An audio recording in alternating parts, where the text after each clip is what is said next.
Hello, everyone. This is episode 21 of the Brother Sister Show. Um, I'm Anthony, I'm Livia. and today we're going to be talking about Honey Boy. But before that, we like to catch up. If this is your first time listening to us, um, we talk about movies and we catch up before that because we're siblings. So what's up? I'm good. I've been like, ugh, I say this every time, and I'm like, we're gonna get to a point where we don't talk about it, but we have to. Like, it's just a thing. But I don't know. I think this week has been especially hard. I don't know why. Just this weekend, I like could not get out of bed. Not because I'm sick, but just because like I think it's starting to get like real. I don't Yeah. know. It's like I'm going in waves. Like today was kind of it started off a little bit rough. I'm feeling a little bit better now.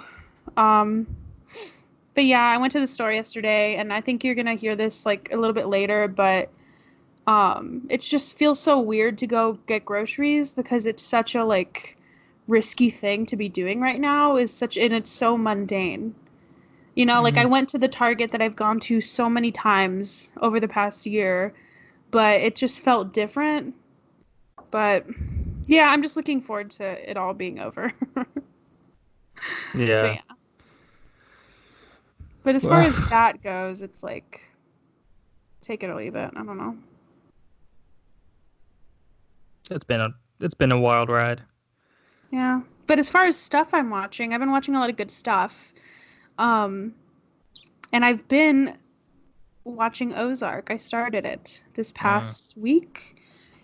And I finished the first season and I'm glad that Dad is not on this episode because I like it.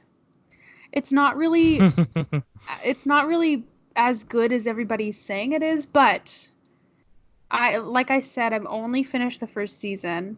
So, and if You'll and be it's you'll not be like it hearing was from bad. Dad. I know, but I want to make it clear. It's not that it's bad. It's just not as good as everybody's making it seem. But the thing that Dad did say is not that it's like an amazing show overall, but that it keeps getting better. So I'm if the baseline is still pretty good, then I'm excited to like continue on if it gets even better from there. Yeah. How But I far are will you? say I've been a little bit bored. But I'm literally on the first season of the first episode of the second season is what I'm on Oh, right I'm now. you're further than me. I'm still on the first season. I mean, And it's good. Like it keeps me entertained. It's not like it just yeah. I don't know. There's some aspects where it's like boring. But I talked to my friend about Ozark and she was like, I don't know, there's something about Jason Bateman I just can't watch.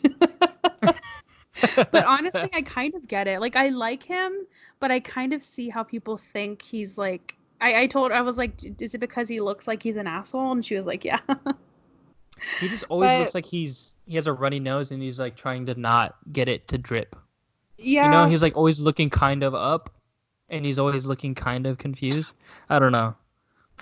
he's I don't know. I don't mind it as much and I think he's just I like him a lot, but I think it's just because he like if you watch interviews of him, he has a really dry sense of humor that I kind of have and I just Mm. really love the way he like the way he makes jokes and stuff.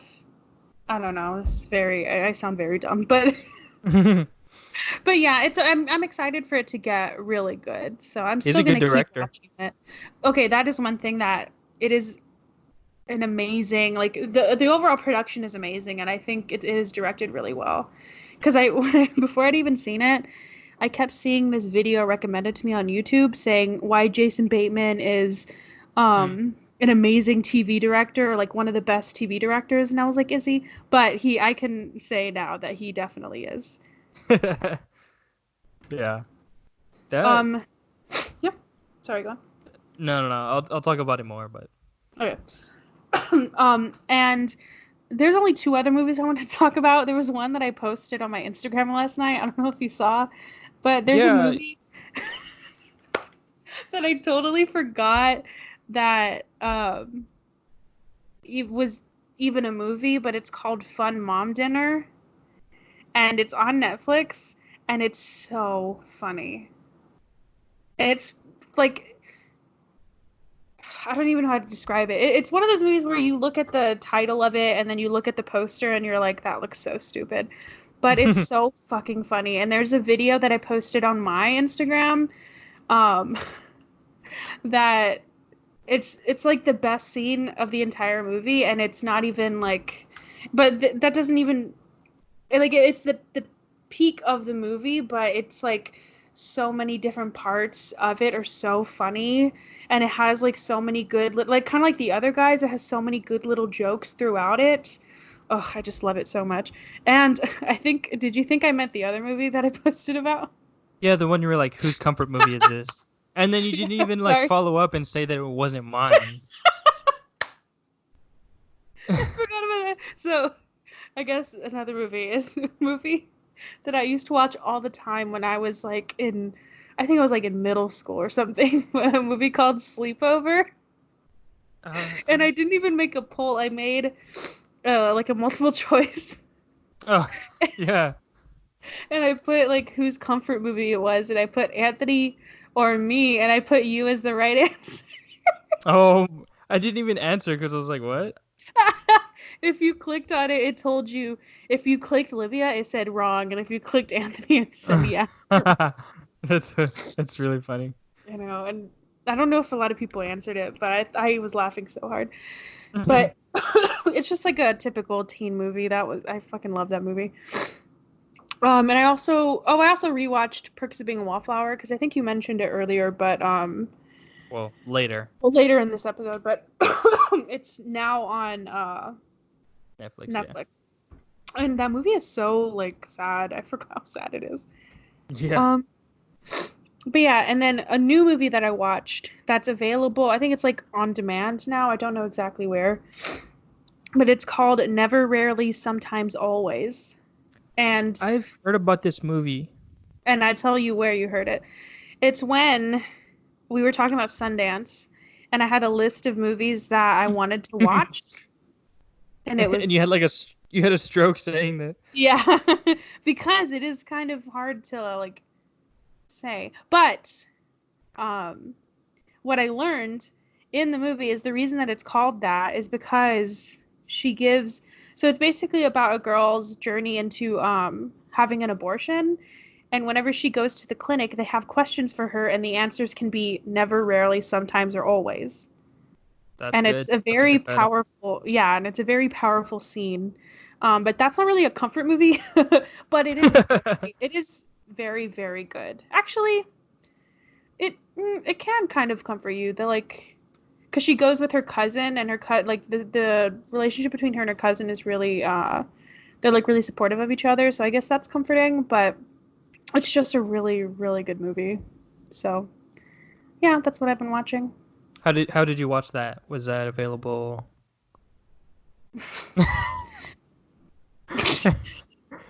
That is Um, absolute shame on your face. Never. it's available anywhere that you can rent a movie. I don't remember where it got. Oh my gosh. Amazon Prime for $20. Yeah, there you go. You're the worst. That's it. These are hard times. Remind me that I have kind of movie news. Kind of movie news. Yeah, We'll just I'll do it say it now. after. Okay.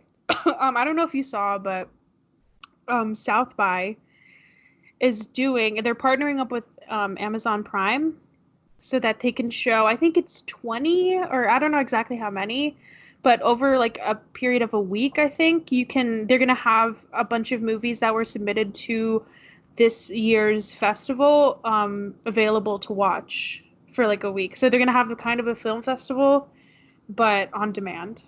That's very cool. I don't know. I don't think they've said when. Let me look it up while you talk. But yeah, as somebody who was going to go, I'm really I'm really excited to be able to see some because I still have the app. They didn't like deactivate it, and I still have my schedule, so I can like see the ones that I That's wanted kind to of see. depressing. I know. See what could have been. There is one that's available on Netflix now that I saw, and it was supposed to be in the festival, and it's called Uncorked on Netflix. Oh, that's with Gil Ozeri, right? Yeah, Yeah, it's pretty good. yeah, Yeah. gotcha. I gotta check it out. Man, it's been a crazy time for me. Just the transition to be for my online classes. I don't know why it just feels like so much more work. Because now, like some of my classes are doing like asynchronous, so they'll just post lecture and you just watch it whenever. Oh, And I'm just interesting. like, I don't want to watch these videos. Well, it's more work because you have to opt into it. Like when you have Yeah, a class, you have to go, and this one, if they give you the freedom, it's harder exactly. to get your mind to want to do it. I fucking hate online classes. I used to always have to take at least one, and I hated them. I always had the worst grades in them. And and just I have so many distractions now. Yeah. Now that I'm at home, like I got the Xbox like right there. Got Animal Crossing. Last night I pulled out my 3DS and I forgot that I had New Leaf on it. And I was Oh like, my God. dang, that's another Animal Crossing that I could revisit, but I probably won't. Can I give But it you made me. advice on how to do it? I'm not working in my room though. Oh, okay. I was gonna say, do as much as you can. Like, don't work in your room, or don't like do it in bed or anything. Nah, I don't do that. That would make things absolutely worse. Cause mom was like, cause my situation with my over the summer, she's like, oh, we'll just move up the desk up here into the room, and I was like, that's No. like the worst idea. I will just roll up out of bed and go into the desk and just do work, and I'll never leave. But Well, also, we wouldn't get any work done.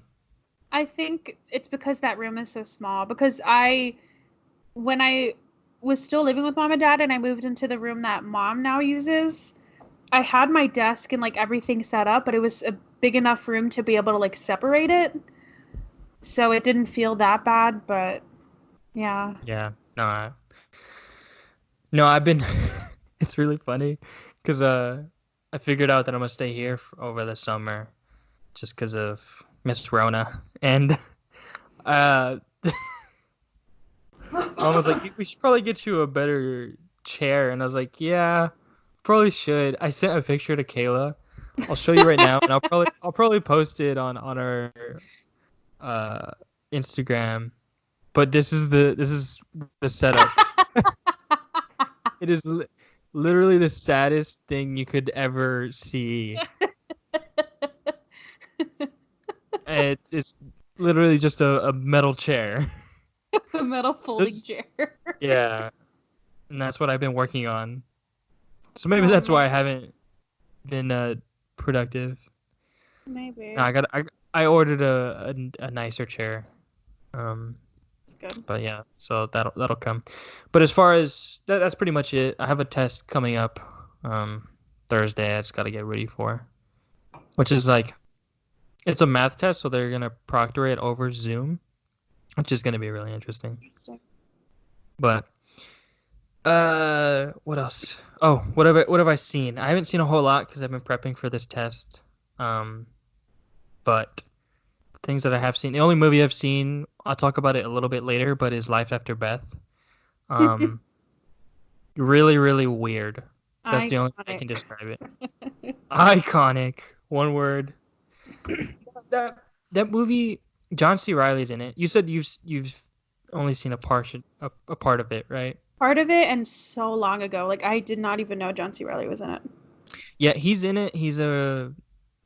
I don't know. I just it left a weird taste in my mouth. Like, so it's a A24, it's an A24 film, right? Yeah. It does not feel like an A24 film. It felt like a Netflix movie, like a bad Netflix movie. Ugh. I was like, oh man. I got excited because I saw the A24 logo, and I had my expectations higher. I don't know if it was just because of that. Yeah, if you would have asked me what studio made it, I would have never guessed A24. Well, and maybe they just like distributed it or something. I don't know if they do that. Either way, it's still under a it's still like they still make conscious choices of what movies they're going to distribute Yeah, according to their brand. So it's not out of the ordinary to be like, why did you do that one? associate. Yeah. Yeah. No, yeah, it was. I also don't like the main character. It's the guy from Cure of Wellness, and he's the Green Goblin in the Amazing Spider-Man one. Hmm. And I don't like his face. I don't know. He I said this while we were watching it on Netflix Party because that's how I watched it. Hmm. Um, and it was I said that he looks like he looks like a runny nose. I don't know what it is. Like he looks sick. I don't know. I don't know what it is. But some good stuff. That was probably the only bad thing I watched. I haven't watched any movies, but the only shows I finished Euphoria, and that talk about good direction, man. That's a fantastic show. I'm so excited for the next season whenever it's made because it was postponed. 5 years. Yeah. That have you seen it? Yeah. I think we talked about how like, I just feel so old watching that because I'm like, what are you Yeah. guys doing with your lives? But And I'm like, do that's a kids do fantastic this? show. So like Yeah. crazy. I think I went to like one party in high school and I got drunk once and I didn't even get drunk. I had like one drink. So I just don't understand. Yeah. I honestly could never. Mm. But it's a fantastic show. Highly recommend. Just the camera work, the just the production behind it is The music is really that good. music is fantastic. I love the uh the way it's written. How like each episode is like a little backstory on the Yeah. characters that you follow. That the way that's done is really well. I don't know, I just like all of it. There's just so the style of it is that it's so many different styles. Like the Yeah. way it's shot, the way it's color corrected, all of it. I don't know, it's really well made. Highly recommend just if you are interested in dope ass cinematography or anything really. And then Tiger King is the last thing. I finished Tiger King. Oh man. Ugh. Man, I really underestimated how crazy that story could get. I know everyone was like, Right? "Oh, it gets It's fucking crazy," insane. but bro, And what okay, the I do have a hell? bone to pick with. Maybe I shouldn't say this, but I will. Because I've been seeing a lot of people being like, these people are shitty. Why are we promoting this show? Why are we talking about this show? And from what, I mean, correct me if I'm wrong, but from what I understood and the thing I took away is that these people are shitty people and that they're abusing animals. Like that Mhm. message is not lost. It is an entertaining story, but that's how you show people that's how you show people something that's happening. Like you introduce them to an issue. I had no fucking clue that this was even Oh, an issue. I had no that's the idea. craziest thing. And now I'm like more conscious of it. Like I will never go, and I was never going to go to a place like that anyways. I will never go to a place like that. If you know what I mean, like I understand that people don't, that it looks like we're like standing or we're being like, oh, I love Joe Exotic. Like that's not what it is at all. Like I hate those people and I think Yeah. they're disgusting and I think what they're doing to animals is disgusting. And I just don't understand why people think it's like I don't know, like why people think that those two things, like liking the show, means that we like the people in it. That's not at all what we're saying. I just had feel like I had to say that because I don't want to feel bad for liking that show when I completely understand the shitty things they did. Like I got the message. I know they're terrible people. Yeah. The after watching it, a couple things that I was just thinking of is well, just everything that you're saying, like we're not hyping these people up, but the way No. I see it, it's like we're this documentary is like, hey, this shit's happening. Like Yeah. this exists, and that was the craziest thing for me. It was just like I was in high school while this was all happening. Like I don't know, it's a weird world that we live in. I didn't know how weird it was. just Yeah, got. and like now we know. And and somebody said it in the documentary. I forgot who it was, but they were like, and out of all this, out of all this shit that's happening, nobody's talking about these animals. Hmm. And that hit me so hard. And I was like, yeah, that's fucking right. Nobody's talking about these animals and how, like, Yeah, sure, it's crazy that this guy's basically in a cult and he has a bunch of wives, but like, yeah, nobody's talking about these animals. And it sucks too that, like, even the people that worked there that are still not amazing people because they work there, but they still, you could tell they cared about those animals. And that's why they stayed there. And yeah, not to sympathize with them, but like, I bet there's some people there that, I mean, you have to have some sort of sympathy for these animals, even though they're still like, they're still the people that are keeping them in cages, so they're not like amazing people. yeah. But I don't know. It's just a fucked up situation. But Man, there's so much like that. That hit me too. Where it's like, man, at the end of the day, we're not even talking about these animals. Like yeah. that hit. That same thing. It hit hard And I think they did and that well. The like oh, documentary. perfectly. Because at the episode 3, you're not even talking about the animals anymore. You're just talking about Exactly. this It's kind of like crazy story. it's kind of like what I don't know if you saw that one documentary called Don't Fuck with Cats. No, I haven't seen that, but It I it know the kind of story. yeah, so it kind of does the same thing where you're really like you're taken in into this story and you're like so into it, but then at the end it kind of gives like a sure you're watching this whole thing, but like aren't you kind of helping like aren't you in this system that is popularizing this maniac? You know that they're kind of like giving the like turning the mirror on you and making you think like oh shit, like yeah, they weren't thinking about the animals, but neither was I.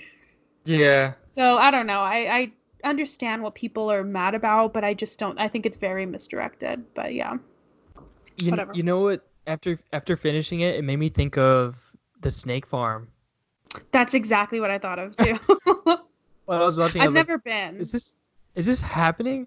And honestly, so I've been like, so I don't know if I should like spill the beans or Who cares? I mean, if they're terrible people, then people should know. it's uh it's like New Braunfels, Yeah. New Braunfels, Texas. It's a snake farm zoo. I mean, it doesn't sound like one of these places like that. What They don't have you've like tigers, right? No, they do. So Do they here's the really? weird thing. Here's the weird thing about it is the title is Snake Farm Zoo. So when you Yeah. go in, it's like a little gift shop and there's actual snakes. There's all like reptiles and stuff like that. But then that's just like the front part. If you go back there and if you go, they have a whole petting zoo. They have animals. They have chimps. They have all a bunch of monkeys. They have tigers. I mean, and it's not a lot. The cages are really sad. It looked kind of like Carol Baskin's cages. How they're just like wired, but yeah, they had tigers for sure. Holy shit! I didn't know Not as that. many, not as many um as any of those other zoos, but it made me think like, are these? Did I I meet bet. Joe Exotic's children? I bet. I mean, Oklahoma isn't that far from Texas. I mean, in the Mm-mm. grand scheme of things, so it's crazy to think about because I have been there. I have seen those animals, and it's just sad. Like I'm Yeah. probably never gonna go to a zoo again just because it's. I mean, maybe when I have kids and I'm like, hey, this is a giraffe, you know.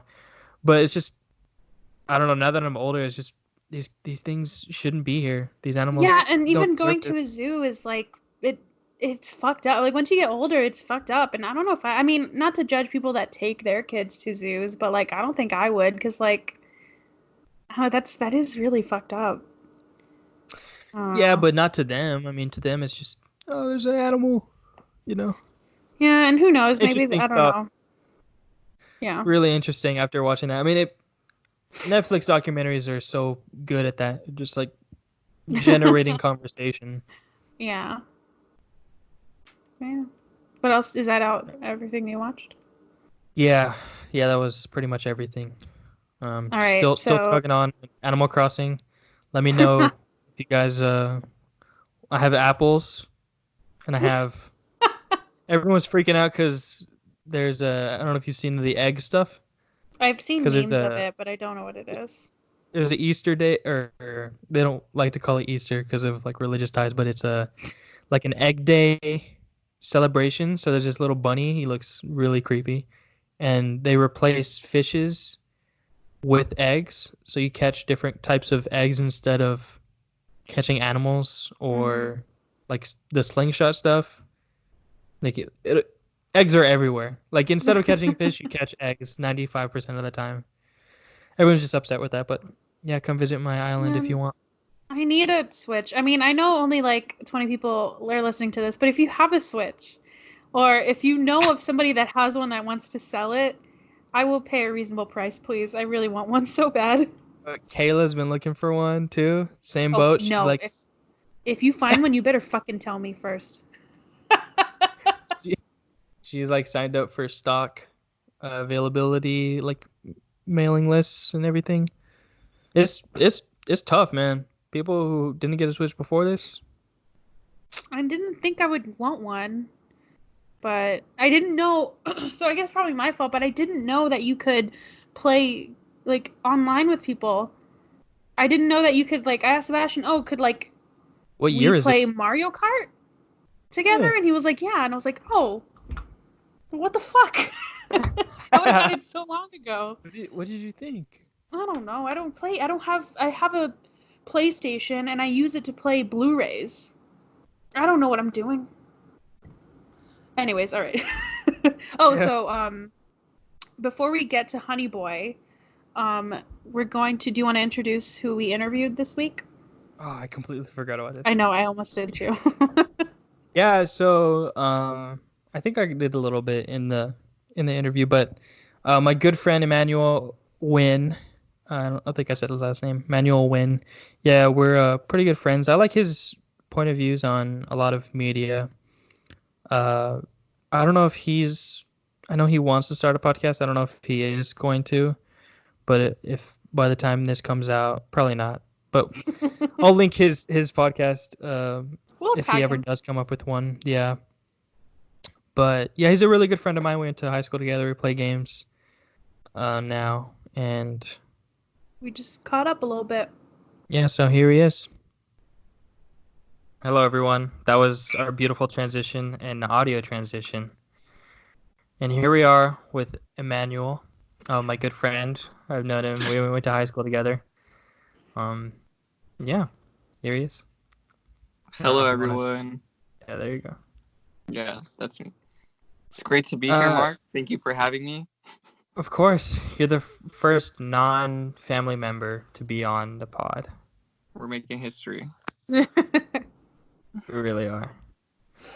So, first thing I want to ask is what do you miss about your life pre-isolation? I miss going to Target because if you know me, I go 4 to 5 times a week. So Of I miss course. that a lot. And I miss going outside and not seeing people in my neighborhood because now they're everywhere. Mm. And I bike a lot. And there used to be no one outside. And now everyone's outside. It kind of Really? hurts. So it's just where Yeah. you see the people Yeah. And that it's like, you don't that's like. my only time I get outside right now. And it's like now there are people outside where I'm supposed to be They're like in, quarantining. I went to they're Target invading. yesterday. Yeah, me too. I got Once Did you wear Upon a a Time in mask? Hollywood. Oh. I don't know why I had the reaction. It's an okay movie. Yeah, it was the first time in a while. I think it was interesting. I don't know if you have the same feeling, if y'all have the same feeling, but like every time I go outside, it just feels like a risk. Like I got nervous, and I've never been nervous going to Target. This Yeah. virus is ruining my life. Yeah, I do get really nervous, especially when I'm back and I'm like, I probably got it. And now I Yeah, gotta wait 100%. 2 weeks. I know it's like an impending doom. You're like, yep, it's coming. Got a Yeah, runny nose. you will not know until it Yeah, hits and you. I have asthma, so I'm like super worried about it. Yeah, Oh yeah. same boat, man. Same boat. You got an inhaler? Yeah, I have one. It Is it stays like next to bad my asthma or is it? um only when I run, really. Like Mm. Gotcha. any cardio, I can't run a mile. like at Just all. Yours isn't that bad, Anthony, right? I think you've had like one asthma attack? in my life? Nah. I No? had one like the other day. Oh, well, okay. Never mind. They're they don't have to be as like life Severe. threatening or severe Yeah, it could be mild. as I had a pretty Oh. mild one just because I like ran up the stairs pretty rough. Like I don't know. I just ran No, upstairs. Mark, maybe you're just unhealthy. Maybe that's it. Maybe that. No, like I know what asthma attacks feel like, and I don't know. It's a weird feeling. It's just I don't know. But I mean, the worst, like the last worst one I had was it's really bad when it's really warm, and I cut the grass a Really? couple days ago. Honestly, either extreme temperatures, like when it's really cold and I do anything, I think just because the air is thinner. I don't know. Yeah. I read that if you have asthma, you're not supposed to run in cold weather because Yeah. it's just really bad for your lungs. And then I did it, and then you're like, you taste blood in your mouth, and I was like, there's Mhm. no blood. And then apparently it's like some chemical released in your Oh, saliva. interesting. It's very strange for asthma people. Welcome to the asthma hour. Yeah, this is Represent. Well, it is, and I don't know if this is like, at least for me, I'm a person that like, copes by talking about stuff a lot and just by like thinking of it too much and knowing all the possibilities. But it is interesting to like, this virus is so fucking weird because when I talk to my friends about, or just anybody about like, yeah, I'm like mostly worried about, and usually people say like, I'm mostly worried about my parents or my grandparents, but some people are like me, I'm like, well, I'm worried about my brother. And he's like 20, or how old are you? 19? I'm And you're 19. like considered high risk. That's so weird. It's such a dystopian like thing. Ugh, Yeah. so yeah, and it sucks because it's everywhere. Like any news channel, you that's can't all hide. they don't talk about current events anymore. It's just that. So I like to watch like a movie or listen to an album and get away from it for like an hour or Good. something. And Well, it's great when yeah. you So finish the movie and you're like, I completely forgot about it. Like that's crazy. now I'm back in reality. Yeah, now I have to live with this hell we're in right now. So what have you been watching? Recently, Yeah. Yeah, just uh, that's a good question, Mark, and I should have been prepared. well, you mentioned you Oh, got I Once saw Upon a Time in Snowpiercer. Hollywood. Yeah, Snowpiercer. I did get Once Upon a Time in Hollywood because on Amazon it's not available to rent yet. So I was like, I'll just buy it for cheaper. Get the Hmm. physical. I saw Inception. I've never seen that before. Ooh. It's a fantastic movie right there. Yeah, honestly, 5 out of 5. Go to my letterbox. You can Interesting. see my review. Last time I talked to you, you said 4.5 out of 5. What changed? I just realized it was a perfect movie. Like it was great. It was so captivating, I and guess. everyone just did well.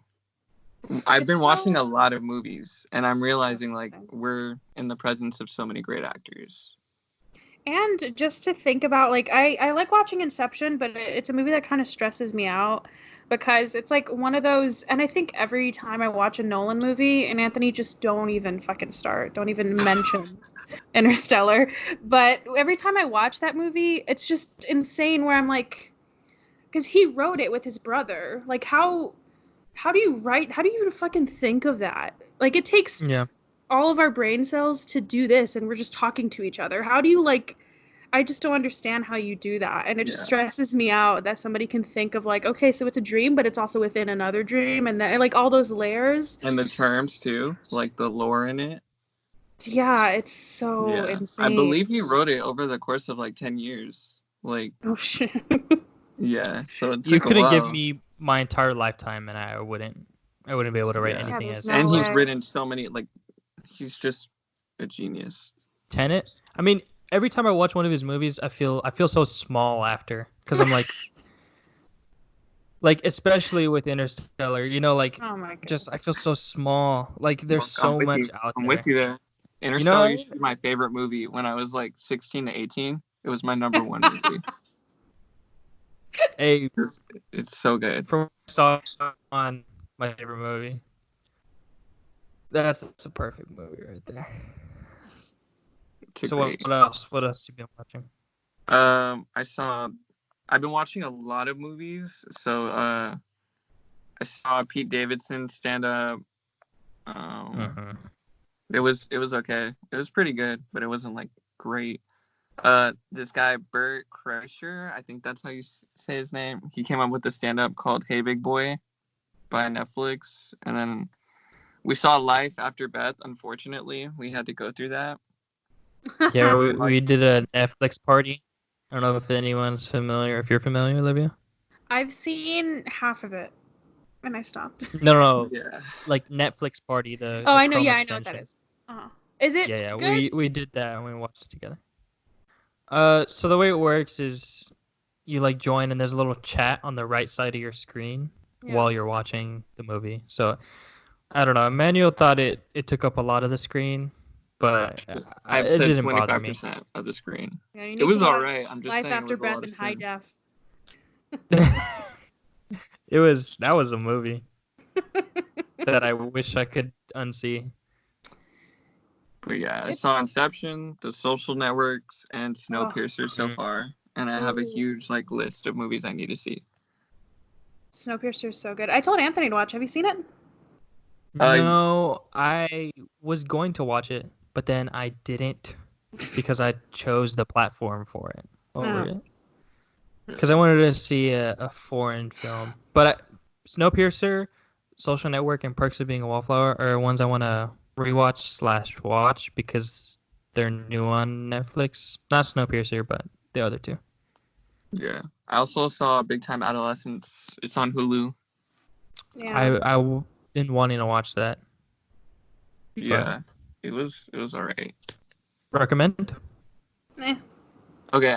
In my review, I put if you have nothing to do at all, you can put it on and you'll be entertained. But like, if you want to focus on a movie, I wouldn't put it on.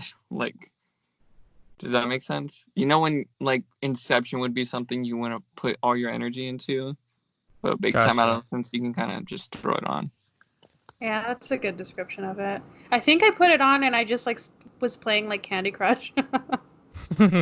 Yeah, I couldn't stay off my phone during Big Time Adolescence because it wasn't as Captivating. yeah, Yeah. yeah. Oh, do you have Alright. any more questions? I think you had like comfort movies or whatever. Yeah, what's I Emmanuel's watched done the his research. He's yeah, done his I listened to research the podcast that you did with your dad to do my research on this. for your role in this one. For the Yeah, prep. for my interview Yeah, prep. yeah, pretty much. What was the last movie you saw in theaters, and what's your comfort movie Oh, the last movie I saw was 1917, in which theaters? saddens. Yeah, in theaters. I Is that think what that was Dad the scene said? after. Yeah, he did say He's just that. he wrote down every single thing Dad said and he's just gonna say it verbatim. After serving 20 years in the military. I found this very relatable. No, because it was January before this whole thing happened, and January is like a slow time for movies. So That's true. me and Mark wanted to go see like a movie and with our friends, and there were no movies, and he was like, "Do you guys want to see Onward?" And I was like, "Not really, but we can." What the hell? I watched it though. Pretty good movie. Yeah, it's on Disney Plus now. I think I need to go click Even it. Yeah, now it that is. it's I'm not gonna watch that stupid fucking movie. Well, it's free. Big quotes on that, but It's just a Pixar movie, right? Like, there's nothing special about it. Oh. What's your uh, favorite Pixar movie? I would have to say Wall-E for me. A Pixar? Pixar. Yeah, What I are just did some a Pixar? Pixar puzzle, so I should know all these movies, there's but like The I can't think of Incredibles. one. Oh, The Incredibles is close for number one. I was I about to like say The Monsters Incredibles. Inc. I like Coco too. You like Coco. what? Oh, Coco. Okay. Cars is also up there. I don't Oh. know. Cars is amazing. Just the first one. Yeah. After that, Is they there trashed other the ones? franchise. Yeah, there's There's 2 and 3. Oh my god. Oh, The I first guess one, y'all didn't get to the number 1 or number 2 and 3 because I've only seen the first one like maybe 200 times maybe. The first one is great. I love the feel of it. It's very like 50s, 60s like era. I can't watch it anymore. Every time I hear any song that's in that movie, I get like flashbacks and I get like life PTSD. could be a I dream. fucking hate it. I hate all of those I songs. have that song When on my we, phone actually. oh my god, when we went to That Disney, went to Disneyland, and I think it's the one in California. They had a Cars Land, right? Or did I make that up? Okay, oh yeah, they Yeah, did. so they had a Cars Land, and it was like I felt like I'd lived there. It was so familiar. She felt like a car herself. Yeah. I I used to work at Six Flags in Six Flags Fiesta, Texas. Oh, thank you for clarifying. I don't know where people. I've the Spotify little, like, what are they called? Geography. Yeah, it shows you where people listen, and the furthest we've gotten is in South Korea. Someone's listened in South Korea. I don't know where or During why your Podcast? quarantine. to our podcast. Yeah. How did you get to that by talking about Six Flags? To So clarify, they like can know. they Yeah. know where Oh, okay. Mark But says I he used to. worked there, but what he means by that is he took naps the whole time in I the did sun. take a lot of naps, Where? but In the trash can? no, Would you like Carter go to no, trash can or something? no. I'll tell you off the air. I don't want to give away my Oh my secrets, You but don't want god. to What incriminate are they gonna yourself. do? What the fuck are they gonna do? okay. So you know the boardwalk? There's a little Yeah. boardwalk, and there's like a 50s area, like right before you get to the boardwalk. They would Yeah. always play pretty much every song from Cars there, and I hate all those songs now, just because it just makes me think Did they play of. Life is a Highway? Yeah, they Oh, did. that's a good one. I love That's on not The a Office when Michael is trying to get it right when they're on the road trip. good. He like keeps trying to make it. That's so perfect. Wait, did you say what your comfort movies were, or did I Oh miss? no, I didn't. But before I mention my comfort movies, I would like to give a shout out to the movie Crazy Stupid Love because it's the best rom-com ever, and y'all haven't talked about it on here, so go watch it, guys. In what capacity would we mention it? I think you need to dedicate a whole episode to it. It's that good of a movie The once you look best into it. rom-com ever? It it's really well written. Like It's pretty good, but best? it's the best. And Mark was like, I can't believe you're gonna say that and not mention Hitch. And I was like, Oh my no god, way. yes. Or Pitch is so Long Shot. accessible. It's Honestly, always on. I really like Long Shot. Long Shot? What is that? That's the With one with Seth Seth Rogen, Rogen. right? Oh, yeah, that is a good one. Rom-coms. I didn't There's see one it called because it looked it's actually pretty good. It's pretty funny. But yeah. Oh, and my comfort movies, one of them would have to be Nacho Libre. Mm. And then because that's just it's so funny. And then Roma. Feel good movie. Roma. Have y'all seen Roma? Not yet, no. I have Y'all not. gotta watch it. It's beautiful. Clerks. That's the one with that director. I'm forgetting his name, but he Kevin used to Smith. be. Yeah, Kevin Smith. Kevin Smith. He directed that one. Call Me by Your Name, because the landscape and the atmosphere is so airy and like it's just beautiful and bright. It's great. And then Lady Bird for pretty much the same reasons, except that one was it took place in the early 2000s, and that's when I was born. So it's like it kind of brings back that nostalgia feel like of that time. And Moonrise Kingdom, Mark knows what I'm talking about there. And then You've Got Mail, which is like top 5 rom-coms. If y'all have seen You've Got Mail, you guys know what I'm talking about. It has Tom Hanks, Meg Ryan, and it's a ride. It's a wild ride through the night. It is. I think I've seen it, but I don't remember what happened. Something at a bookstore, right? Yeah, Someone got mail. Yeah, they've got mail. They've got hella mail. But yeah, I think those would be my comfort movies for sure. They're very like laid back show movies for the most part. So if you need Fair help enough. in this quarantine, go watch those. Fair enough. Fair enough. Well, that's all the questions I had for now. We're gonna cut back to our main episode, and next time when you hear from Emmanuel, it'll be about Honey Boy. And that was Emmanuel. Thank you again. We'll get back to him later about his views on Honey Boy. All right. So this week's movie was Honey Boy. It was released in 2019. The director is Alma Arel. The writer was Shia LaBeouf. Principal cast is Shia LaBeouf, Lucas Hedges, and Noah Jupe, which I fucking love that last name so much. So it's about a young actor's stormy childhood and early adult years as he struggles to reconcile with his father and deal with his mental health. I couldn't find the estimated budget, but I found what it made in the theaters. In the opening weekend, it made $30,000, a little bit above that. 300. Oh shit, 300. I can't do numbers. Well, let me read them. U.S. gross was $3,012,615. Cumulatively, it made only a little bit more, which is $3,270,077. Oh my gosh, are you okay? You know what it was? It's because you just read the 30 and you just disregarded the 1. Well, I told you like I don't care if people think I'm stupid, but like last week what I said is when I see big numbers like this, I don't know why I don't just round them up, but I like get nervous. You get you get the jimmies, you get shakes. 300 opening weekend was $301,960 or $65. Okay. And as far as it was received by critics, it got a 7.4 out of 10 on IMDb and 94% Rotten Tomatoes and a 73% on Metacritic, which is very, Divisive.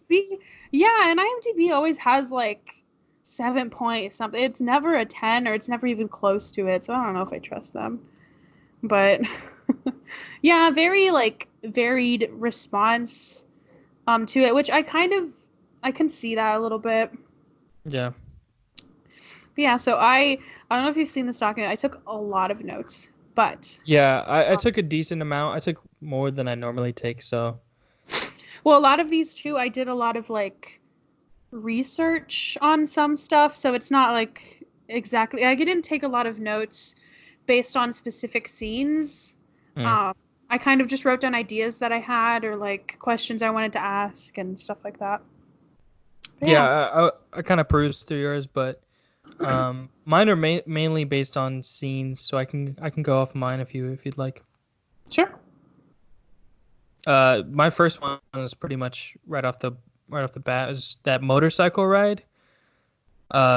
With after his like scene with his like it's young. What happens first? Oh.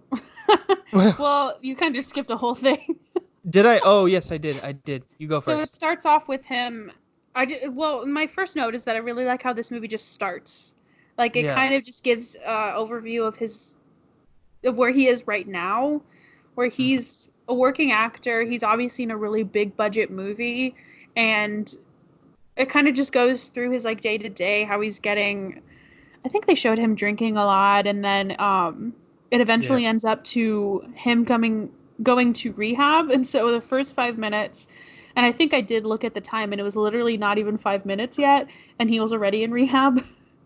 And so I just really like how they kind of go into it. And I really like, and one thing that I think your friend Emmanuel is going to say later on is that if you look at interviews with Shia LaBeouf, you get so many different little tidbits. He's such a good interviewer that there's so many good things. And I think that's why I have so many notes about this, because after the movie, that's exactly what I did. I just searched Shia LaBeouf on YouTube, and I just started watching. Yeah, I started watching interviews. And one tidbit that I found that kind of relates to the beginning is that he's still friends with the officer who arrested him. Yeah, that was on the Jimmy Kimmel. Yeah. He was on Jimmy Kimmel. Yeah, he was like, that's so funny. I love Shia LaBeouf, and that really shows. They didn't really show in this movie, but he's so funny, and he's such a good. That's one of the reasons he's such a good interviewer, and I wish they would have showed that a little bit more in this one. I see why they can't because it's a really dramatic movie, but he's so fucking funny. Like if you've seen his Hot Ones interview, it's that's so good. that's my favorite Hot Ones with him. I was gonna mention that. It's like just watching this movie and watching those interviews just made me have a really deeper, not only fascination but appreciation for Shia LaBeouf. And I think this is kind of jumping like super ahead into what my thoughts were, but I wasn't in love with this movie. I really liked it, but like you're saying, I think it just made me fall more in love with Shia LaBeouf. You know what I mean? Like the movie, it was fine, but like him as a writer and actor and just as a person, I really started to grow a more deeper, like you said, appreciation of him. Yeah. Yeah. And one note that I have of Lucas Hedges, because in the beginning he's like in it for a full 5 minutes, and then it just switches over to the younger Shia or the younger Otis. And I just said how eerie it was that he sounded so much like Shia. It was It was insane. kind of weird. It was like, okay, this is kind of weird, but that scene in Now You See Me, Oh my god. where Dave Franco, not Dave Franco, what's the other one? No, it is Dave Jesse Franco. Eisenberg. Oh. No, Dave Franco is fighting Mark Ruffalo, Yeah. and Mark Ruffalo, he like imitates him. Yeah. He imitates Mark Ruffalo. It's like that, but it's just how he weird. sounds. It was same reaction. It's like, you know who I've been watching a lot of videos about is that one guy that he's like a TikToker, but everybody's saying he's copying David Dobrik. Oh yeah. That's what it reminded me of. That's so niche. I don't know why I even mentioned it, but that I just they talked about that on Tiny Meat Gang podcast. Yeah. And I've just been like watching so many videos of it, and it is fucking creepy. I think his name is Alex Warren. So if you just look him up, it's so fucking creepy. And I really like. So we get into. Well, did you talk about like the transition of the title card or no? No. Well, after the 5 minutes of like showing him as an adult, they switch over to him being a kid, and that was the first notice that I took of the music, because it has I don't know what instrument it is, but it has a really weird like turning sound. I don't know. It just made me want to look up who did the music, and the music is by Alex Summers, who did music for Captain Fantastic, We Bought a Zoo, and one of the weirdest movies I've ever seen called The Circle. The Circle. Wait, is that what I think it is? With Tom Hanks, I think, is in it, and Emma Watson. Oh yes. That's the Sebastian gave me that book. Yeah. Yeah. Okay. But it's a weird fucking movie. But yeah, the music. I wanted to hear your thoughts about the music because it's very interesting. It fits this movie really well, but it's like it's very dreamy, is how I described it. Honestly, I didn't take note of it other than when it was like nighttime. Whenever it's cutting a little forward, but whenever the shy girl is like caring for him, Yeah, I took note of it then a lot. The first time was when you cut to him, young Otis, and after he's done with his day and his dad is flirting with that lady, and they have that motorcycle ride home. Like I really like that scene. I don't know, just the sunset, that just motorcycle ride, and that's when I noticed it. And I thought just the music, and I thought it fit well. Just kind of like that's how he remembers it. It's almost like a dream, like how he remembers everything, how he's coping with it. It does feel kid-like too. Yeah. Because even though I kept having to remind myself that in the movie he's supposed to be 12 years old because his dad treats him like a buddy. Yeah, that was one of my notes. He's like treating him like how you treat a friend. And that's what he said on one of his interviews. He's like, he wasn't my dad, he was my buddy. You know, my really shitty buddy, but Yeah. And yeah. I think at that first scene of them like having a fight, and when I put like he's like his dad is making fun of the way he pees. Like, Yeah. what a weird thing to make fun of, and to like be like a one of the ways to call like make him feel like he's not a man. And that's one, for one, super damaging, I can imagine, for a boy to hear that, because masculinity is already such a weird thing, and to like have your dad tell you you're not a man from the way you pee. He just had such a short fuse, and I don't know, it's very, very strange. Yeah, I was just waiting for him to mess up as a father. I was just like Oh the yeah. anticipation. I was just like, oh. And I think we don't really say this, but it's kind of like implied that his dad is kind of like a dadager, like a momager, dadager kind of thing. He manages his career, and it made me kind of want to do a little deep dive into famous parent managers. And so I have like some examples. Well, for one, I found a Facebook group of them, and it was very strange. It's just like it's kind of like job postings basically, but like just imagine being the type of person to be looking at Facebook groups to get your kid a job. Like, that is so fucking weird. That is It weird. just, the idea of them is strange, because like it feels like such a conflict of interest, but also like is the best interest in mind yours or your kids? It's just very strange. And some of the examples that I had was Jenna Malone. She was in some of the Hunger Game movies. She's like one of the that like mean girl. She's been in a lot of stuff, but that's like the one thing I can think of.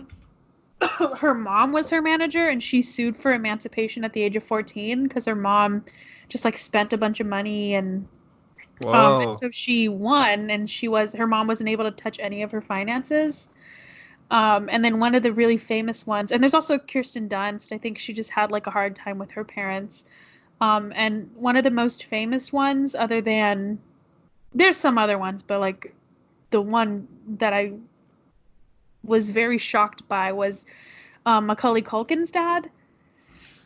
Apparently, he's just like a fucking monster, because he like made him sleep on a couch, even though he was like the breadwinner of the house. Basically, he still like didn't give him a bed. He also Damn. signed him up for movies that he didn't tell him that he did, so he just like would constantly be working him and just did not care about his like well-being. But Damn. yeah, and if you look at it now, like interviews about his dad, like he doesn't really talk about him. And then he has another brother that's in show business, and he said that like in some interviews he'll talk about how they don't talk to their dad, and just there's a lot of like stereotypes about like parent managers, and I feel like for a good reason, because a lot of them are kind of crazy. But yeah, Yeah. a little Wow. interesting tidbit. That But is yeah. pretty crazy. I can't even imagine being in that position. That's just what I was thinking. You know, that's a tough situation. Just all the way through. Yeah. All right, My what's your my my next note is kind of further on. It's talking about the hug circle. So it's like kind of going back and forth Oh, between his childhood and him in rehab and what's his name? Martin Starr. He's like yeah, one of the instructors at leaders. the rehab. Yeah. Yeah, and he's talking about a hug circle, which I thought was gonna be like everyone hugs each other, but it's just you hugging yourself. I was like, this is this. I Did would you hate not do it nothing. though? No, I I did would it hate the whole time. nothing more than to do this stupid hug circle. And then he was like, when you do it, it releases the cuddle hormone. I was just like, oh my gosh, get over it. Funny that you talk about that, because I actually made a mini list of all the rehab activities that they did. No, And I put hug circle, sounds really lame, but I would die for a hug right now. But then I was like, wait, they're hugging each other or they're hugging themselves, so never mind. I mean, you can still do it. I did. I did it the whole scene. I was just doing that the whole time. That's probably why my arms are kind of sore. Uh, I also loved that he told him to go into the woods and scream as loud as he could because I feel like I need to do that right now. yeah.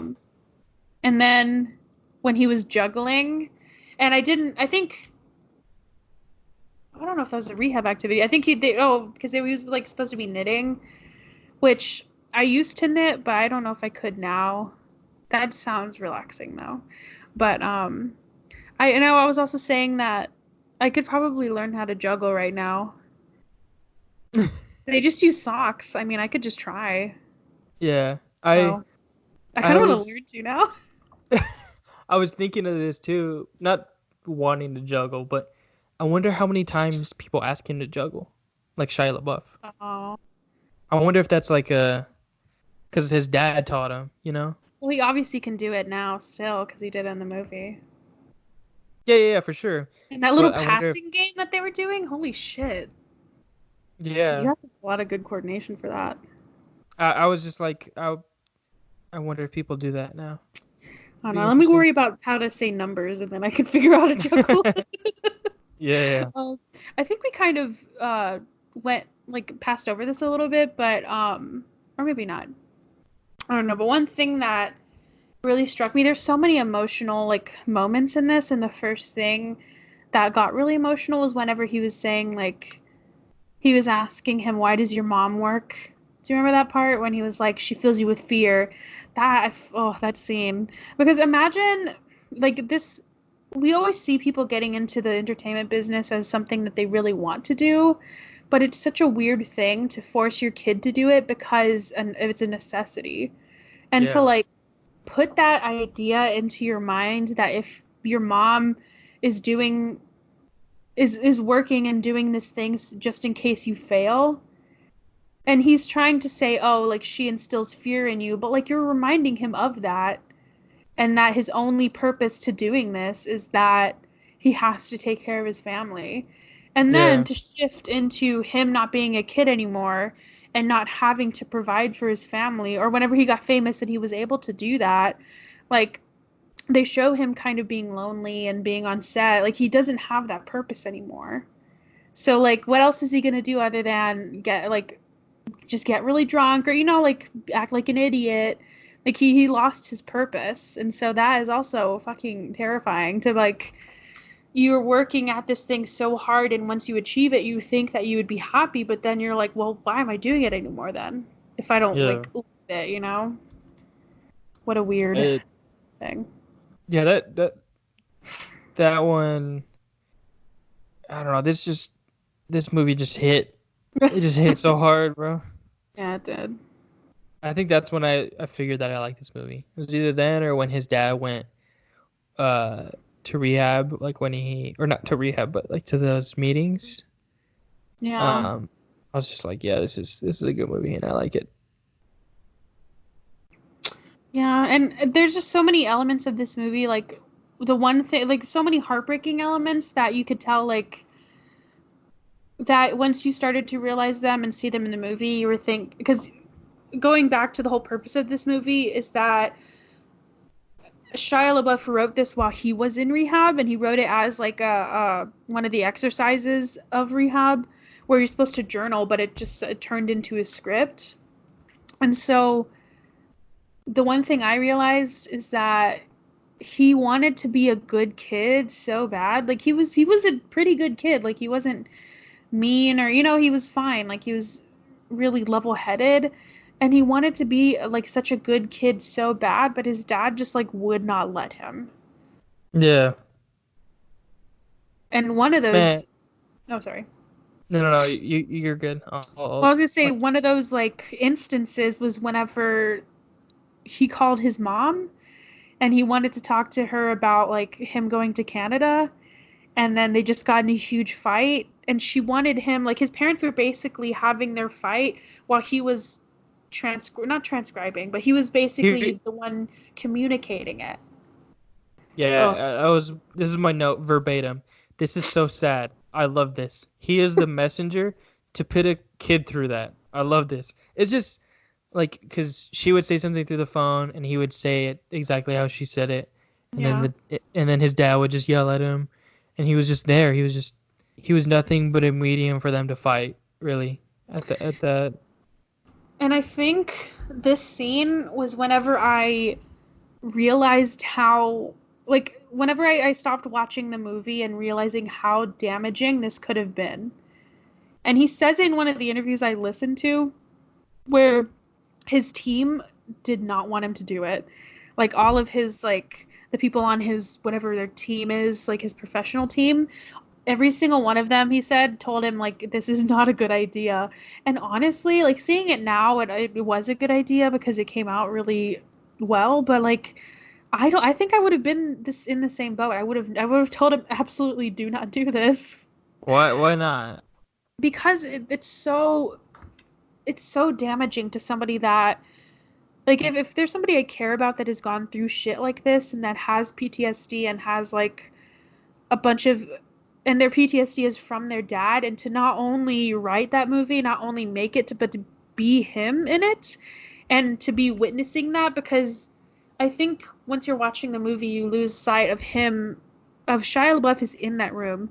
He's the one who's yelling. And when he's yelling those lines, he's acting, but he's yelling at his mom and he's yelling at him.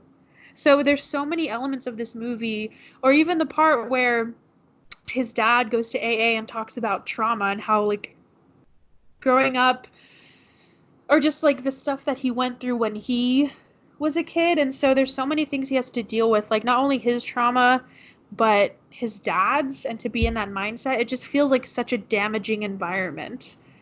And it took a good team and a good director and all these good things, but I think it could have just turned really bad really fast because it could have Yeah. regressed him. I don't know if you've seen the round table with him, the most recent one, the A while Hollywood ago. Reporter round table, Yeah. with like Tom Hanks, Adam Sandler, Robert De Niro, Adam Driver. uh, Adam Driver, Shia LaBeouf, and then Jamie Foxx. But they kind of talk about like how, like, as actors, there's no way for you, or they kind of propose this question, like, how do you keep what's your, like, the character from who you are? Like, you obviously you invest your time, invest your skill into becoming this character. How do you keep that from coming home? And it's just, I was thinking of that. I mean, he's playing his dad. He went through this. This is his home, yeah. Yeah, This it's is just, the entire house. yeah. That made me think of it. I don't. I really don't know what to do with that information, but it's just Well, crazy and to think that's, about. well, see, that's a good point because, like, and with those round tables are interesting because, like, I don't want to, like, minimize any of those people's issues, but there's some actors that probably don't, that have pain and they use it, and that's how you, like, make art. But, like, as somebody who does make creative things, I don't have pain like that. And so for me to be like, I draw from my pain, it's, like, not that bad. And I'm also not an addict. So, like, sure, I can, like, I can, maybe if I can, like, if I replayed a traumatic moment in my life, I probably would not feel great, but I also wouldn't have a risk of abusing a certain drug or a certain substance again. And that's the thing, that's the element that makes me think, that would have made me think this is not a good idea, because Yeah, there's so much at stake. Like, he's already been in jail. He was in a car accident that could have killed him. So, like, that's what I mean. Like, I'm glad he did make it for his sake, because you can tell through interviews when he talks about it how much this movie helped him heal, and writing it and the process of making it. But I'm just saying, like, I think it was still really risky to do, for even though sure. I'm glad he did it. But yeah. Yeah, I one of those interviews you see he just doesn't see his dad as a villainous character at all. You know, he's got Yeah, and nothing but love for his dad, and that's really awesome that you can.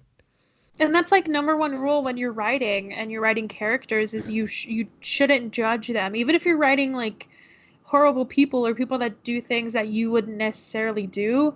They're still your characters, and so you still have to respect them or treat them with, like, a certain amount of humanity. So Yeah, and it's your dad. I mean, I don't know. I mean, our parents were never like this, but like even if I had to play mom, I think I would still have some issue with it. Like it would be kind of uncomfortable. So I can't imagine if like playing somebody in your life, like a parent, but also playing them and they're an alcoholic, like that seems Man, really rough.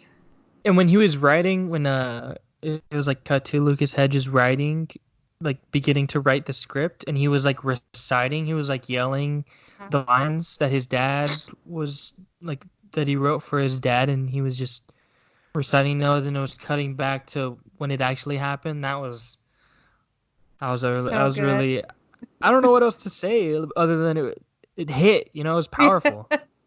Well, and speaking of powerful, one of the I think one of the well, there's two really powerful lines for me, and one of them was whenever Otis, the younger Otis, was watching his dad watch him like on TV, and he said, "I've always Yeah. been waiting for you to act like a real dad." I'm emotional. Yeah. But like and that kind of makes you feel like, at least for me, I'm like I can't I can like sympathize with that, but I have no idea how that feels to like for me and you, our parents have always been our parents and our mom and dad have always acted like our real mom and dad. So like I don't know what it feels like to like want so badly for your parent to do the one thing they're supposed to do. Like that is so fucking rough. And like no wonder he's going through this stuff that he went through. But yeah. Yeah. And Look. the last line that yeah, the last line that I really loved, and I bet you probably wrote this down too, was whenever he was talking to his therapist and he said, "The only thing my father gave me that was of any value was pain, and you want to take that away." Yeah. Ah, what a Man. good fucking line. That is so good. Because that's so true. I mean, I think that's why some people don't like to go to therapy because they're like, well, if I know how to cope with this, then how am I going to make a good album? Like, Yeah. which is a really, I mean, it's fucked up, but that's truly, I feel like, a fear of people is that if they're not sad or if they're not angry, then they lose some sort of part of them, Yeah. even if it's damaging. Um, do you have any more? I have my last note is about the last scene. So Oh, if you have let me any, get some notes off. yeah. Yeah. So why is Lucas Hedges such a good troubled young adult? He really is. Have you seen this movie called Ben is Back? No, I haven't. But he's good in mid-90s. He's good in what is it? Manchester by the Sea. Oh, so good. He's good in all these. He's so good. And the other one where I'm not troubled, but he's just a good young adult. Like he plays a good young adult. I don't know. He's like in And then every movie. yeah.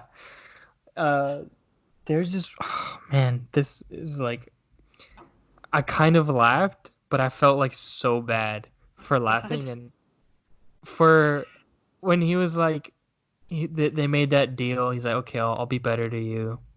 Like right after he Oh, watches him and he's like, "All right, what does he say?" He says like, how many times can you hit your boss? yeah, yeah, he's like yeah, something like that where he's like after you hit your boss one time or you could do it again or something. Oh Yeah. my God. And then he hit him. I laughed, but I was like, he did not just do that. Yeah, like in a shocking kind of Yeah, way. like I really thought he was gonna change for a split second. I was like, I ah. know. Oh, poor And kid. and the reason I felt so bad is probably because he probably felt the same thing. He probably Yeah, felt like, oh, cool. he's gonna do it. Oh. Yeah. Um. Yeah. That was my last note. Okay, so it was just There we go. well, it was just a little like thought that I really liked how it ended with him saying, "I'm gonna write a movie or I'm gonna make a movie about you," because I feel like it felt like such a sigh of relief where Yeah. he was like, "I understand what happened and I understand it to an extent where I can like talk about it now." Yeah. Yeah, and I really liked how because at the beginning of the full circle, the beginning of the movie, it's him riding the motorcycle with his dad, as a Oh young yeah, kid. yeah. And he's on the back, and then it just flipped where he's Shia's riding the motorcycle now, and his dad's hugging him Yeah. in his full clown shtick. With the chicken. Um, Yeah, and actually, well, I have another note. It wasn't about the movie, but after, like I said, right after watching the movie, I watched a bunch of interviews with Shia and with the cast, and there was one interview that kind of made me, and like I said before, I like this movie, but this made me love the like concept of it and what it did for Shia LaBeouf. And I think I wrote like an entire thing, but I said basically that movies, like every movie that you see is just a group of people helping somebody, which is usually the director, tell a story. And so I really loved that this movie. It felt like such a big reminder to me of that concept. The fact that Shia wrote this in therapy, and as soon as he wrote it, he sent it to the director. And every single person who helped him make that story ultimately helped like free him. So it was such a yeah, group effort of telling not just any story, like not just a story about Inception or like dreams happening or like that's still important, but this was one that was integral to his recovery. And I felt like that's such a really powerful sentiment to have right now.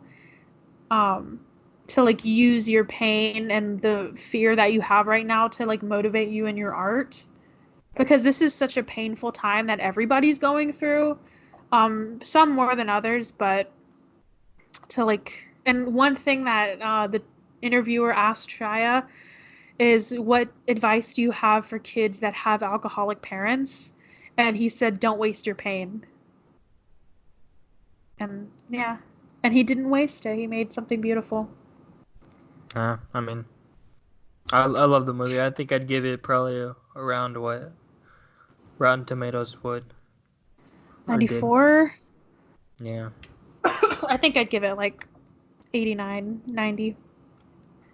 yeah, Because I think you can still appreciate how good a movie is if you know, even if you don't love it. Like I still don't yeah, love it, but it still is a very well crafted and yeah. great movie. Now let's cut to Emmanuel and how he felt about it. Let's transition to that real fast. And we're back with Emmanuel. Please tell us, how did you feel about Honey Boy? Honey Boy, if you haven't seen it, go see it. It's on Amazon Prime. It's the best movie ever. Um, yeah, no, it's not, but it's really good. And if you learn about Shia's like story, you can see how it's really emotionally like heartbreaking to watch some of those scenes because it's based off of his own life and he wrote it in rehab. Yeah, And it's a really painful story about his dad and him. And there's like a few scenes I noted when I watched it, like the one where uh, the mom calls and she's making Otis, who plays like young Shia, talk through his parents, and they're like Yeah. yelling at each other, and he has to yell through them. And And he that does little one, voices. And yeah, and it was just like super hard to watch because it's like, wow, I can't believe he had to go through that. And then it also like I like the part when he's like, why don't you hold my hand? Because I feel like a lot of men don't confront how like some of them are really uncomfortable with physical like affection and things like that. yeah, So yeah. yeah, and yeah, Shai did like a great job as his dad. Like when he goes into that AA meeting, like the not the one where he walks out, but the other one where he gets into his like backstory, and it really shows like why the way he is and like how he's hurting, like his own dad is hurting, and him playing his dad saying that stuff is like I don't even know how he could have done that. It's crazy. Yeah. very, very powerful stuff. Yeah, it was crazy. And then oh, there's one scene Mark texted me about it when young Shia it shows the parallels between the adult one who's played by Lucas Hedges and they're screaming and like the child one is screaming like as to be free is what I Yeah. interpreted it as and then it cuts to adult Shia who's screaming like in a forest, like, and it just sounds like painful, like he wants to get like all that pain out. Mm-hmm. And it's a really good movie. Go watch it. But I would say if you really want to understand it, watch some interviews of Shia first, because I feel like you can get a better grasp of it and better feel. Yeah. Agreed. Well, thank you for your thoughts and letting us call you. You're welcome. Yeah. Thank you. And any wise words to the people to stay sane in quarantine? Stay away from people. Clean your room. Clean something, because I know there's something you gotta clean. Like the first week, I reorganized my whole garage. Like, it was a crazy time. But yeah, just keep yourself occupied and watch a lot of movies, and go watch Honey Boy too. And listen to this podcast. Oh. Yes. I'm sure they have hours and hours of entertainment for you to listen to. Probably. We do now. I don't know how many. This is episode 21. And shouts out to South Korea listener. Yeah. Yeah, you're Show yourself. Bringing them worldwide. Well, thank you again for joining us. Be safe. All right. And we'll cut. Watching You're gonna keep going. No, that's it. That's it. I was waiting for more. There didn't need to be more. Is this the cut? Yeah. We already cut 5 minutes ago. All right, Mark, I will see you on Siege later, I hope. Maybe. I don't know. I haven't done like any math homework today. I gotta get on that. But we'll see. We got some 1v2s to do. Ah, that was fun. We'll see. All right, I'll see you later. All right. Bye-bye. Bye. And that was Emmanuel. Thank you again for joining us on the Brother Sister Show. If you guys do want to join us, if you want to be in Emmanuel's position, hit us up at Instagram at Brother Sister Show. Just DM us. If you don't have an Instagram, just go to our page. You'll see our email and stuff. We have a link tree and everything. DMing us is probably the best way, but yeah, or if you personally know us, then just text us. Yeah, that too. Okay, and so before we end out, I want to do some fun facts. Well, the first one is about him being arrested, so I don't know how fun it is, but so Shia LaBeouf was arrested for public intoxication in July of 2017 in Savannah, Georgia. He was then ordered to attend a 10-week rehab program where he discovered that he had PTSD and began writing the screenplay for Honey Boy as part of his recovery. And what I learned from, and what you probably learned from the Jimmy Kimmel interview, was that he was supposed to join the Peace Corps. Yeah, that's crazy. But then once he got into the thick of making the movie and he realized he wanted to make it, he told them no, he's not going to go. And I think he said he was going to give up on acting, but then I think he realized, like, no, he's got to do it. Yeah, he thought his career was over. Yeah, and I'm really glad it isn't, because I love him. I've seen another movie that he's been in called Peanut Butter Falcon, and it's very good. And he's very good in it. The next one is that Shia hadn't spoken to his father for 7 years before making the movie. It's a long time. Insane. But on the other end, his mother, Shayna, I think that's how you say it, was on set every single day. So he had... That must be hard for her too. Yeah, but I mean, that's your kid, and that's like I said, like I've been saying, I feel like it was an important part of his recovery, so you kind of have to support him, even if it's hard for you. And also, if that's a part of my, like, if it's a telling sort of part of my life story, I'd want to be there too. Oh, for sure. Yeah. And I have another one that I didn't write down, but the last one I wrote down was filming for the movie started 2 weeks after Shia got out of rehab. Which, yeah, if I was on his team and he told me that, I'd be like, no fucking way. That's rough, man. And filming took 19 days, which is very short. That is. And it was was this 2 hours? Or was it like an hour 45? Oh, I don't know. I feel like I can find that. It felt like it was... It felt pretty short. Oh, it was hour 34. Yep. Love a good hour 34 movie.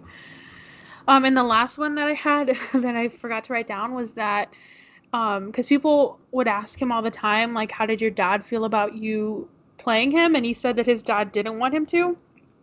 And the only reason his dad agreed to him doing the movie was that he thought Mel Gibson was going to play him. Yeah. Which I could see that. I mean, I don't want to because, like, fuck Mel Gibson, but, you know, I could see that. But, but yeah, okay. And well, do you have any other last thoughts about Honey Boy?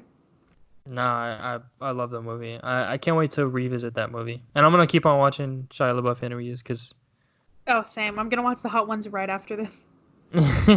Yeah, he's a funny guy. I've never been this excited for a pick ever. Since Noel? Yes. I am so fucking excited to see this movie. Let me first get a little synopsis because I could talk hours about this movie. I'm scared. So, because I feel like, I don't know why I've been avoiding picking this movie. I just feel like I needed a right time to watch it again. And as strange as it sounds, I feel like talking about this movie will really make me feel better in this trying time. So Okay. I had to do it to him. We're going to watch Hereditary. Boy, I knew it. And I'm so fucking excited. It is not an hour and a half. It is 2 hours, but it's 2 hours of complete fun. It's on Amazon Prime, so please watch it. And the little synopsis, it's only a sentence synopsis on IMDb, but it's about a grieving family is haunted by tragic and disturbing occurrences. And I think that's the perfect way to describe it. That honestly could be our first 2-hour movie. Or 2-hour movie. 2-hour podcast. Probably, because I just am so fucking excited to watch it. Yeah. I don't even have to. I think I have a Blu-ray of it, so I don't even have to watch it on Prime. Yeah. Well, I'm excited because I haven't seen the movie in a while. Probably since we watched it together when I was in Austin. I think same for me, actually. Even though, like, ugh, man, okay, just a disclaimer, people are gonna know how actually fucked up I am because this movie comforts me so much. It is.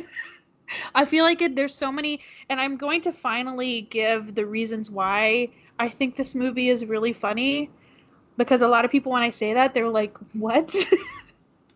But Yeah, I mean, I'm excited. I am excited to, I don't know. I'm excited about all of it. So watch yeah, Hereditary I'm excited too. Amazon Prime. and do a double feature if I you want to think the watch movie I Midsummer would. right after. Yeah, it's on there too. I was talking to Caleb about that. Because there's a lot of good movies. There's like mid-90s, 8th Grade, Honey Boy, Hereditary, Midsummer. A lot of good movies on Amazon Prime. Like a lot of A24 movies are on it. Yeah. All right. All right. I'm super excited. Yeah, me too. Watch Hereditary. Let us know if there's any questions, comments about this episode. Let us know what you guys liked, what you didn't, because we want to make something that you guys want to listen to. So hit us up on our Instagram at Brothers Show. That's it. I think that's really it. Thank you again, Emmanuel. Thank you guys for listening. We'll see you guys in the next one. Bye. Bye.